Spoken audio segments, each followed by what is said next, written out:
इस दुनिया का चाहे कोई भी रिश्ता हो, टोटली भरोसे और विश्वास पर टिका होता है। और जिस दिन ये विश्वास टूटता है, न जाने कई लोगों की ज़िंदगियाँ भी हमेशा के लिए बर्बाद कर देता है। आज के कहानी में भी सेम कुछ ऐसी होता है। रिश्तों के साथ एक ऐसा खेल खेला जाता है जिसकी वजह से एक व्यक्ति हमेशा के लिए इस दुनिया को छोड़ के चला जाता है। लेकिन असलियत जब लोगों को मालूम चलता है तो इसे सुनने के बाद किसी को भी अपने कानों पे यकीन नहीं होता है। नमस्कार, आदाब, मैं हसमुद्दीन और आप देख रहे हैं सफ़र क्राइम तक। आज की जो सच्ची घटना मैं आपको सुनाने वाला हूं, दरअसल ये घटना है उत्तर प्रदेश की। उत्तर प्रदेश का एक ज़िला पड़ता है मैनपुरी और इसी मैनपुरी का एक थाना पड़ता है बिछुआ। बिछुआ थाने के अंतर्गत एक गांव आता है नगला पृथ्वी और इसी नगला पृथ्वी गांव का रहने वाला बेचेलाल की पत्नी का नाम रन्नो देवी। बेचेलाल के टोटल 2 बेटे हैं, जिसमें बड़ा बेटा अनूप पाल की पत्नी का नाम तारा देवी, छोटा बेटा बरजेश जिसकी उम्र है लगभग 32 साल। बरजेश की पत्नी का नाम रेणु जिसकी उम्र है लगभग 27 साल। बरजेश जो कि उत्तर प्रदेश के नोएडा शहर में एक प्राइवेट फैक्ट्री में नौकरी करता है। बात कर रहा हूँ मैं 26 जनवरी 2023 की। बरजेश के घर में एक शादी पड़ता है। 26 जनवरी 2023 को शाम के करीब 4 बजे के आसपास शादी समारोह में शामिल होने के लिए बरजेश अपने घर पे पहुंचता है। रात्रि के वक्त शादी भी अटेंड करता है। शादी तो बेहतर तरीके से बीत जाती है, लेकिन शादी समारोह से ही बरजेश अचानक कहीं गायब हो जाता है। अगले दिन सुबह तक बरजेश जब घर पे वापस नहीं आता है तो बरजेश की पत्नी रन्नू अपने जेठ और ससुर से कहती है कि बरजेश कहाँ रह गए हैं, जाकर थोड़ा पता कीजिए। लेकिन रन्नू जैसी इस तरह की बातें अपने जेठ और ससुर से कहती है, इसे सुनकर बरजेश के भाई और पिता को भी बड़ा अजीब सा लगता है कि बरजेश बिना बताए आखिरकार कहाँ चला गया। उसके बाद से बरजेश के पिता और भाई उसकी हर जगहों पर तलाश करते हैं, लेकिन इसके बावजूद भी बरजेश का कहीं कुछ पता नहीं चलता है। जब शाम का वक्त होता है, बरजेश का कहीं कुछ पता नहीं चलता है। आखिरकार शाम के करीब 5 बजे के आसपास बरजेश के पिता और भाई नज़दीकी थाने में जाते हैं और उसका गुमशुदगी का रिपोर्ट दर्ज करा देते हैं। पुलिस जब गुमशुदगी का रिपोर्ट दर्ज करती है, पुलिस भी बरजेश की हर जगहों पर तलाश करती है। देखते ही देखते पूरी रात गुजर जाती है, लेकिन इसके बावजूद भी बरजेश का कहीं कुछ पता नहीं चलता है। आखिरकार अगले दिन 28 जनवरी 2023 को बरजेश के ही गांव का रहने वाला राजेश पाल जब अपने खेतों में जाता है तो देखता है कि सरसों के खेत में बरजेश की डेड बॉडी पड़ी है। राजेश जैसे इस तरह की नज़ारा देखता है, डर के मारे वहां से उल्टे पैर भाग करके गांव में आता है और इस बात की सूचना गांव वालों को देता है। जैसे इस बात की जानकारी बरजेश की पत्नी रन्नो को मालूम चलता है, रन्नो अपने चेहरे पे घूंघट डाल देती है और रोते बिलखते घटनास्थल पे पहुंचती है। लेकिन रन्नो जब घटनास्थल पे पहुंचती है, अपने पति को मृत अवस्था में देखती है, चीख चीख करके रोने लगती है। देखते ही देखते वहाँ पर काफ़ी तादाद में लोग इकट्ठा हो जाते हैं। आखिरकार इस बात की जानकारी नज़दीकी थाने में दी जाती है। जैसे इस बात की जानकारी नज़दीकी थाने में दी जाती है, पुलिस भी अपने टीम के साथ घटनास्थल पर पहुँचती है। लेकिन पुलिस जब घटनास्थल पर पहुँचती है, सबसे पहले बरजेश की डेड बॉडी को चेक करती है तो मालूम चलता है कि बरजेश के चेहरे को किसी भारी चीज़ से बुरी तरीके से कुचल दिया गया था। पुलिस घटनास्थल की बड़ी बारीकी तरीके से मुआयना करती तो है, लेकिन घटनास्थल पे पुलिस के हाथ में कोई सबूत नहीं मिलता है। पुलिस सबसे पहले बरजेश की डेड बॉडी को अपने कब्जे में लेती है और उसे पोस्टमार्टम के लिए भेज देती है और फिर बरजेश के पिता के ही तहरीर पे धारा 302 के तहत अज्ञात अपराधियों के विरोध में मुकदमा दर्ज करती है और इस केस की छानबीन करना शुरू कर देती है। पुलिस इस केस की छानबीन करने के लिए सबसे पहले बरजेश के घर वालों से पूछताछ करती है कि क्या बरजेश का किसी के साथ में कोई दुश्मनी थी।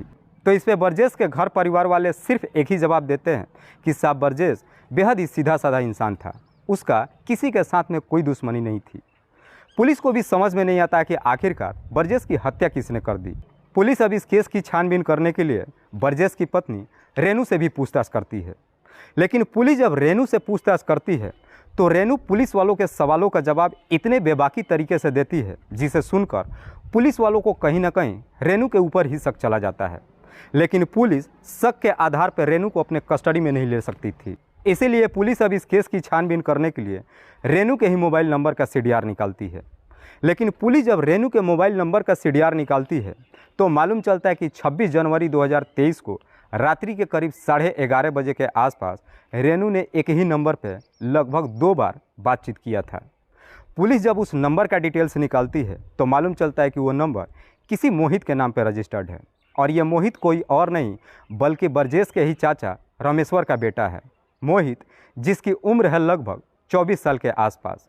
पुलिस इसी सीडीआर के आधार पर रेनू को अपने कस्टडी में ले लेती है और फिर पुलिस रेनू से मोहित के बारे में पूछताछ करती है कि 26 जनवरी 2023 को रात्रि के करीब 11:30 बजे के आसपास तुमने मोहित के नंबर पर 2 बार क्यों फ़ोन किया था। पुलिस जब इस तरह की सवाल रेनू से करती है तो रेनू भी बड़ी बेबाकी से पुलिस वालों को जवाब देती है कि साहब, मेरा पति जब वक्त पे घर नहीं आया तो यही जानने के लिए मैंने अपने देवर मोहित के नंबर पे फ़ोन किया था। लेकिन रेनू जैसे इस तरह की जवाब पुलिस वालों को देती है तो पुलिस फिर से रेनू से सवाल करती है कि तुम्हारा और मोहित का क्या रिश्ता है, क्योंकि तुम्हारे सीडीआर से मालूम चल रहा है कि तुम मोहित से पिछले कई महीनों से लगातार बातचीत करते आ रही हो। पुलिस जैसे इस तरह की सवाल रेनू से करती है, इसे सुनकर रेनू एकदम से डर जाती है, लेकिन इसके बावजूद भी रेनू सच्चाई नहीं उगलती है।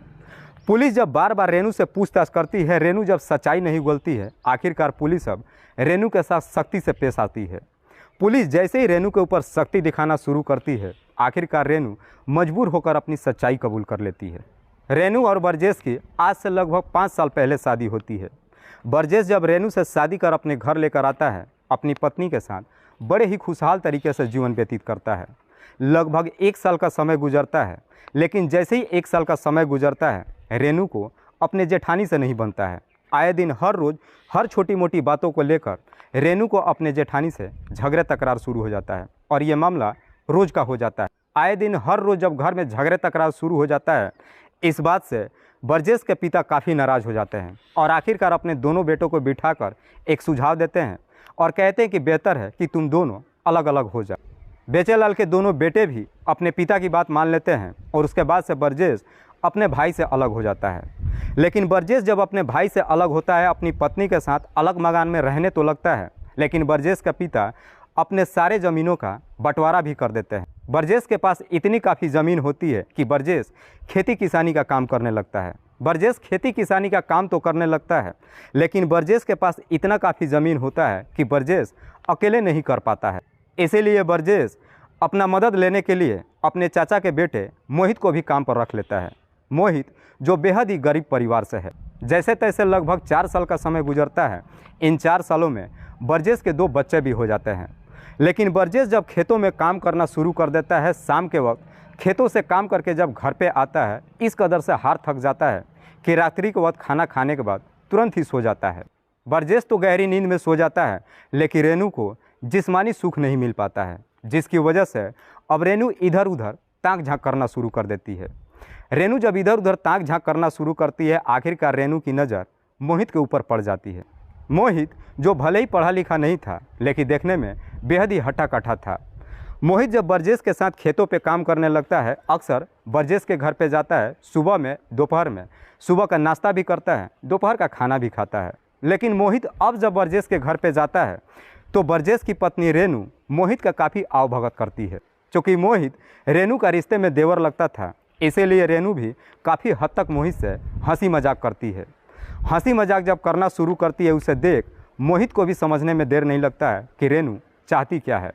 चाह कर भी मोहित भी अपने आप को नहीं रोक पाता है और आखिरकार जैसे ही थोड़े दिन का समय गुजरता है, एक दिन रेनू के ही घर में सारी शर्म की सीमाएं टूट जाती है। रेनू और मोहित के बीच में संबंध बन जाता है। एक बार जब ये सिलसिला शुरू होता है, उसके बाद से कभी रुकने का नाम ही नहीं लेता है। देखते ही देखते कई महीनों का समय गुजर जाता है, लेकिन इस बात की जानकारी ब्रजेश को कभी नहीं मालूम चलता है। लेकिन कहीं ना कहीं पड़ोसियों को थोड़ा शक हो जाता है। पड़ोसियों को जैसे ही शक होता है, एक दिन इस बात की जानकारी ब्रजेश को दे देते हैं। ब्रजेश को जैसी सच्चाई मालूम चलता है, उसे अपने कानों पे यकीन ही नहीं होता है कि उसकी पत्नी उसे धोखा दे रही है। ब्रजेश को मन में आता तो है कि जाकर अपनी पत्नी से पूछताछ करे, लेकिन ब्रजेश ये भी सोचता है कि अगर वो अपनी पत्नी से पूछताछ करता है तो उसकी पत्नी साफ इनकार कर देगी। इसीलिए ब्रजेश अब अपनी पत्नी को रंगे हाथ पकड़ने का एक योजना बना लेता है। एक दिन दोपहर के वक्त ब्रजेश मोहित को घर पे भेज देता है खाना खाने के लिए। लेकिन मोहित जैसे ही दोपहर के वक्त ब्रजेश के घर पे खाना खाने के लिए जाता है, पीछे पीछे ब्रजेश भी चला आता है। लेकिन मोहित जैसे ही ब्रजेश के घर पे जाता है, रेनू उसे खाना तो देती है, लेकिन मोहित जैसे ही खाना खा लेता है, रेनू उसे लेकर अपने कमरे में चली जाती है। लेकिन रेनू जैसे ही मोहित को लेकर अपने कमरे में जाती है, उसी वक्त बरजेश घर पे पहुंच जाता है और अपने नज़रों के सामने ही दोनों को आपत्तिजनक स्थिति में देख लेता है। बरजेश जैसे इस तरह की नज़ारा देखता है, उसके पैरों तले ज़मीन खिसक जाती है। लेकिन वो दोनों भी जब अपने सामने बरजेश को देखते हैं, एकदम डर के मारे थर-थर काँपने लगते हैं। मोहित डर के मारे वहाँ से भाग जाता है, लेकिन बरजेश अपनी पत्नी की बुरी तरीके से पिटाई करता है। बुरी तरीके से पिटाई करने के बाद रात्रि के वक्त बरजेश अपनी पत्नी के साथ जब बेड पे सोता है, बरजेश अपनी पत्नी से कहता है कि इसमें सारी की सारी तुम्हारी गलती नहीं है, बल्कि इसमें गलती मोहित की भी थी। लेकिन फिर भी मैं तुम्हारी आखिरी गलती समझकर तुम्हें माफ़ कर दिया। मैं उम्मीद करता हूँ कि आइंदा से तुम इस प्रकार की गलती नहीं करोगी। बरजेश जैसे इस तरह की मीठी मीठी बातें अपनी पत्नी से कहता है, इसे सुनकर रेनू भी काफ़ी खुश होती है। उसे लगता है कि शायद उसका पति उसे माफ़ कर दिया। अपने पति की कसम खा करके कहती है कि आइंदा से दोबारा ऐसी हरकत मैं कभी नहीं करूँगी। जैसे ही 10 दिन का समय गुजरता है, रेनू फिर से वही काम करना शुरू कर देती है। फिर से मोहित को अपने घर पे बुलाने लगती है। लेकिन अब जब मोहित को घर पे बुलाती है तो काफ़ी एहतियात भी बरतती है। लेकिन इसके बावजूद भी बरजेश एक दिन फिर से अपने ही घर में दोनों को रंगे हाथ पकड़ लेता है। लेकिन उस दिन जब बरजेश दोनों को रंगे हाथ पकड़ता है, उस दिन बरजेश मोहित की भी बुरी तरीके से पिटाई करता है और साथ ही साथ मोहित को धमकी देता है कि आइंदा से अगर तू दोबारा मेरे घर पे आ गया तो तेरे लिए ये ठीक नहीं होगा। उस दिन बरजेश फिर से अपनी पत्नी की बुरी तरीके से पिटाई करता है। लेकिन इस बार बरजेश का दिल इस कदर से टूट जाता है कि वो अब अपना गम भुलाने के लिए शराब पीने लगता है। धीरे धीरे जब शराब पीने लगता है, बरजेश शराब की आदी हो जाता है। बरजेश इस कदर से शराब पीने लगता है कि अक्सर अब आए दिन शराब के ही नशे में रहता है, खेतों पर काम करने के लिए भी नहीं जाता है। इस वजह से बरजेश की घर की माली हालत काफ़ी ख़राब हो जाती है। इस कदर से ख़राब हो जाती है कि उसे देख बरजेश के पिता को देखा नहीं जाता है। आखिरकार एक दिन बरजेश के पिता उसे समझाते हुए कहते हैं कि बेहतर है कि तुम बाहर चले जाओ और बाहर जाकर कोई नौकरी ले लो। बरजेश भी अपने पिता की बात मान लेता है और फिर उत्तर प्रदेश के नोएडा शहर में चला जाता है। लेकिन बरजेश जब नोएडा चला जाता है, अपने पिता और भाई को अपनी पत्नी के ऊपर नज़र रखने के लिए कह देता है। बरजेश नोएडा में जाकर एक प्राइवेट फैक्ट्री में नौकरी तो करने लगता है। उसके बाद से हर 1-1.5 महीने पे 2-4 दिन की छुट्टी लेकर अपने घर पे आता है। लेकिन बरजेश जब भी अपने घर पे आता है, उसकी पत्नी उसकी काफ़ी आवभगत करती है। बरजेश जब अपने घर पे जाता है तो उसकी पत्नी को लेकर उसके पिता और उसके भाई भी कोई शिकायत नहीं करते हैं, जिससे बरजेश को भी यकीन हो जाता है कि उसकी पत्नी एकदम से सुधर चुकी है। लेकिन रेनू मोहित को कभी भूले ही नहीं थी। बरजेश जब नोएडा में चला जाता है, उसके बाद से रेनू मोहित को अक्सर रात के वक्त अपने घर पे बुलाती है और सुबह होने से पहले ही उसे वापस भेज देती है। 26 जनवरी 2023 को बरजेश के घर पे जब शादी का समारोह होता है, 4 बजे के आसपास बरजेश अपने घर पे पहुंचता है। उसी दिन ही किसी बात को लेकर बरजेश और उसकी पत्नी के बीच में झगड़े तकरार शुरू हो जाता है। झगड़े तकरार जब शुरू होता है, बरजेश अपनी पत्नी की बुरी तरीके से पिटाई करता है और अपनी पत्नी की पिटाई अपने दोनों बच्चों के सामने ही करता है। पिटाई करके गुस्से में बरजेश शादी समारोह में चला जाता है। बरजेश शादी समारोह में तो चला जाता है, लेकिन इस पिटाई से रेनू काफ़ी गुस्से में आ जाती है। रेनू उसी दिन ही ठान लेती है कि अब वो अपने पति को नहीं बर्दाश्त करेगी। बरजेश जैसे ही शादी समारोह में चला जाता है, रेनू मोहित के नंबर पर फ़ोन करती है और सारी बात बताती है। साथ ही साथ मोहित से ये भी कहती है कि मैं अब अपने पति के साथ नहीं रह सकती, बेहतर है कि तुम अब मेरे पति को इस दुनिया से हटा दो। रेनू जैसी इस तरह की बातें मोहित से कहती है, मोहित भी रेनू के प्यार में इस कदर से पागल हो चुका था कि इस काम को करने के लिए तुरंत ही तैयार हो जाता है। और फिर बरजेश को इस दुनिया से हटाने के लिए मोहित एक षड्यंत्र बनाता है। उसी रात को शराब के दुकान पर जाता है, शराब की एक बोतल खरीद कर लाता है और बोतल को लेकर सीधे शादी समारोह में जाता है और बड़े ही आदर भाव से बरजेश का पैर छूता है। बरजेश का पैर छूकर जब उससे बातचीत करने की कोशिश करता है, बरजेश उससे ठीक से बात नहीं करता है। बरजेश कहता है कि मेरा मूड सही नहीं है। बरजेश जैसे इस तरह की बातें मोहित से कहता है तो मोहित भी बरजेश को समझाते हुए कहता है कि मुझे मालूम है कि तुम्हारा मूड सही नहीं है, इसीलिए तुम्हारा मूड ठीक करने के लिए मैं तुम्हारे लिए शराब की बोतल लाया हूँ। जैसे ही शराब की बात कहता है, बरजेश भी शराब की इस कदर से आदी हो चुका था कि शराब पीने के लिए तुरंत ही तैयार हो जाता है। उसके बाद से मोहित अपने षड्यंत्र के तहत रात्रि के करीब 11 बजे के आसपास ब्रजेश को अपने साथ लेकर गांव से बाहर पुलिया पे जाता है और रात्रि के 11 बजे के आसपास वहीं पुलिया पे बैठकर ब्रजेश और मोहित दोनों शराब पीने लगते हैं।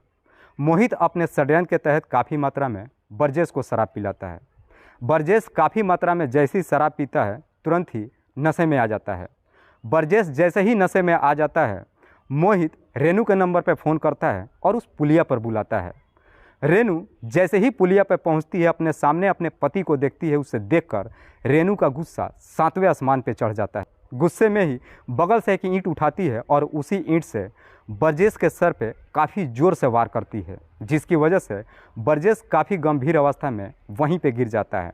उसके बाद से मोहित और रेनू दोनों मिलकर ईंट से ब्रजेश की सर बुरी तरीके से कुचल देते हैं, जिसकी वजह से ब्रजेश की घटनास्थल पे ही मौत हो जाती है।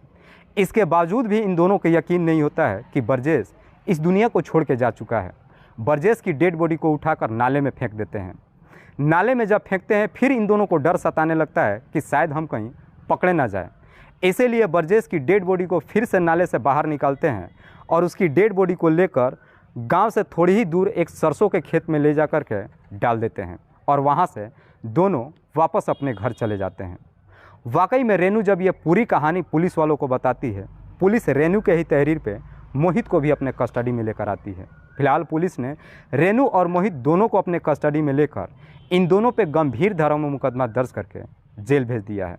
फिलहाल ब्रजेश के दोनों बच्चे अपने दादा दादी के साथ रह रहे हैं। दोस्तों, इस पूरी घटना के बारे में आप क्या सोचते हैं? आप अपनी राय हमें कमेंट बॉक्स में ज़रूर बताइएगा। तब तक के लिए जय हिंद, जय भारत।